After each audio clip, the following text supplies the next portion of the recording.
hapon. Nandito ako sa Oval, sa may amin. Dito sa amin. Yan, eskwelahan kasi yan. Ganda na tanawin, sariwang hangin. Mainggan nyo ka dito tumira. Pero kung ikaw ay pensyonado, mas maganda rito. Or pensyonada. Masayang naglalaro ang mga bata.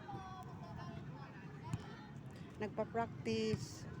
Sa bawat dadaan ng kanto, may naglalaro. Wala nang titinda. Dito kasi naglalaro ang mga bata. Yung parang ano nila to. Hindi naman tinatawag na gym. Sa umaga dami nagja-jogging. Yan, lagi nilang nililinis to.